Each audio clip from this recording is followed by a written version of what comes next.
আমরা রিক্সা, ব্যাটারি রিক্সা, van, easy bike সংগ্রাম পরিষদ ২০১৩ সাল থেকে এই ব্যাটারি চালিত রিক্সার লাইসেন্স সহ নীতিমালা প্রণয়নের দাবিতে ১০ দফা দাবি নিয়ে আমরা নিয়মতান্ত্রিকভাবে আন্দোলন সংগ্রাম পরিচালনা করছি। আপনারা জানেন সারা দেশে আমাদের এই সংগ্রাম পরিষদ সেভাবে কার্যক্রম চালাচ্ছে। তারই অংশ হিসেবে আমরা শ্যামপুর, কদমতলী, গ্যান্ডারিয়া এবং সূত্রাপুর থানা এলাকায় সেই কার্যক্রম পরিচালিত করি। ২০২৪ সালে যখন ছাত্ররা ঢাকায় ব্লকের কর্মসূচি পালন করে, আমরাও রিক্সা, ব্যাটারি রিক্সা, ভ্যান, ইজি বাইক সংগ্রাম পরিষদ সেই আন্দোলনে সংহতি জানাই এবং তাদেরকে সমর্থন জানাই। পাশাপাশি আমাদের ওই দিন ১০ই জুলাই ২০২৪ তারিখে আমাদের পূর্ব ঘোষিত গ্যান্ডারিয়া এলাকায় আমাদের এই অটো চালকদের ১০ দফা দাবি বাস্তবায়নের লক্ষ্যে আমাদের একটা সমাবেশ ডাক দেই।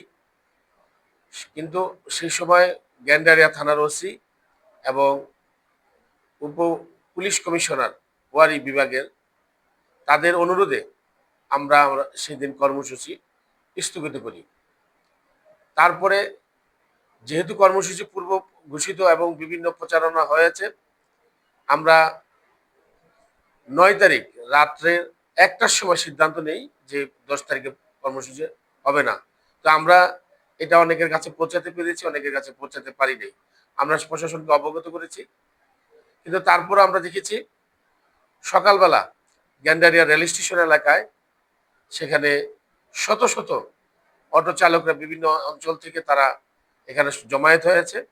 আমরা সেখানে তৎকালীন গ্যান্ডারিয়া থানার যে ওসি ওনার উপস্থিতি এবং তদন্ত ওসি ওনারাও ছিলেন। ওনাদের উপস্থিতিতে আমরা সেখানে চালকদেরকে শান্ত করে সেই কর্মসূচি আমরা স্থগিত করে আমরা কর্মসূচি পালন করি না। পরবর্তীতে এই গ্যান্ডারিয়া থানার তৎকালীন ওসির মাধ্যমেই আমরা সেই সময় উপ পুলিশ কমিশনার সেখানে ওয়ারি জোনে আমরা সেখানে গোলাপবাগ এলাকায় আমরা সেখানে তাদের সাথে আমাদের নেতৃবৃন্দ গ্যান্ডারিয়া, শ্যামপুর, কদমতলী থানার যে নেতৃবৃন্দ আছে সেই নেতৃবৃন্দ তাদের সাথে আমরা মত বিনিময় করি। আপনারা দেখতে পাচ্ছেন এই যে তৎকালীন সেই সমাবেশ আমরা যে মত বিনিময় করি, এই যে জনাব এস এম শামীম অতিরিক্ত উপ পুলিশ কমিশনার ওয়ারি ওনার সাথে কিন্তু আমরা সেদিন মত বিনিময় সভা করি যে আমাদের নেতৃবৃন্দ এই যে শামীম সাহেব, আমাদের সংগ্রাম পরিষদের শ্যামপুর শাখার উপদেষ্টা এই যে আফজাল ভাই আছেন, আমাদের গ্যান্ডারিয়া থানার যিনি এই নেতা আমাদের সেকান্দার ভাই আছেন, আমাদের যে গ্যান্ডারিয়া থানার সভাপতি সেকান্দার ভাই আছেন, আরো নেতৃবৃন্দ আছেন। এই যে আপনারা আরো দেখবেন এই যে গোল চিহ্নিত এই যে উনি হচ্ছেন উপ police commissioner S M Shamim সাহেব। ওনার সাথে আমরা আলোচনা করছি সেটা বিকাল ৪টা পর্যন্ত। কিন্তু আলোচনা শেষ করে উনি আমাদেরকে আশ্বস্ত করেছিলেন যে ওই এলাকায় আপনারা জানেন ওই আলোচনার পরেই এই পোস্তগোলা এলাকায় সেখানে কার্ডের নামে, টোকেনের নামে কিছু চাঁদাবাজি হতো।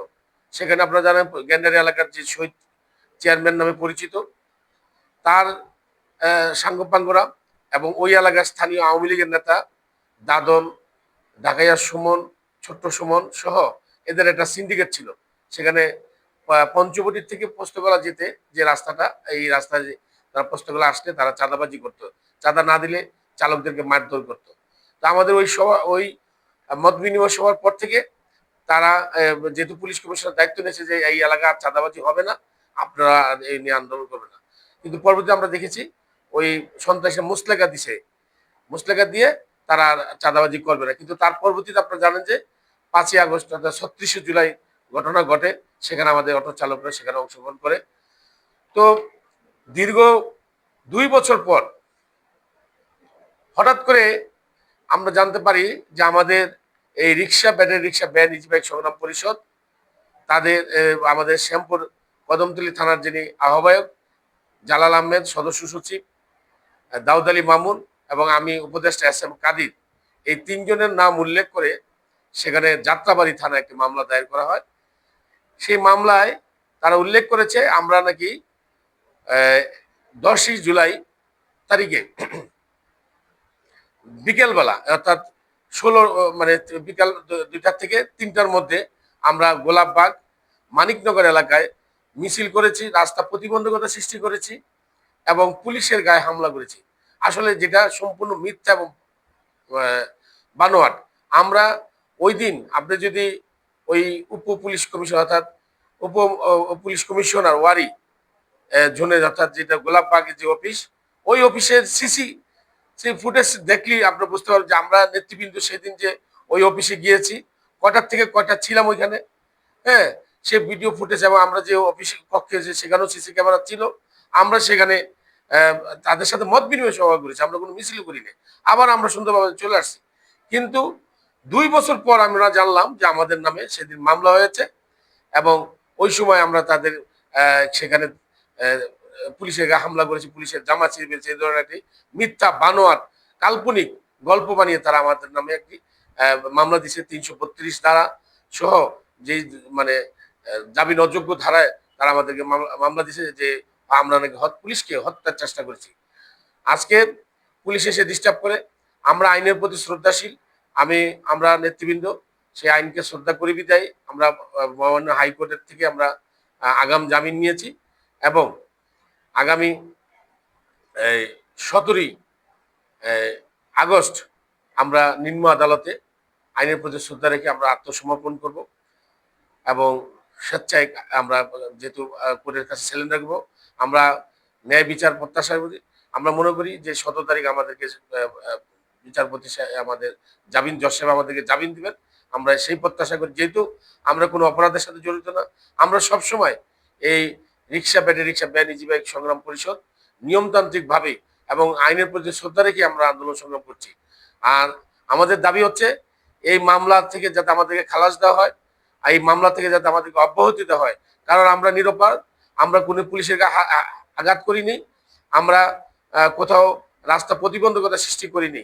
কিন্তু আমাদের এই আন্দোলনকে দমানোর জন্যই সেই সময় ফ্যাসিস্ট শেখ হাসিনা আমাদের বিরুদ্ধে একটি মামলা দিয়ে রাখছে।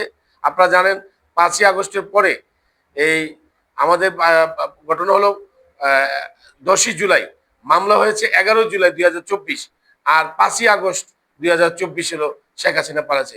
11ই জুলাইয়ের পর থেকে কিন্তু ছাত্ররা সেখানে ব্লকেট দিয়েছে, আন্দোলন সংগ্রাম করেছে এবং 5ই আগস্টের মতো শেখ হাসিনা পালিয়ে গেছে।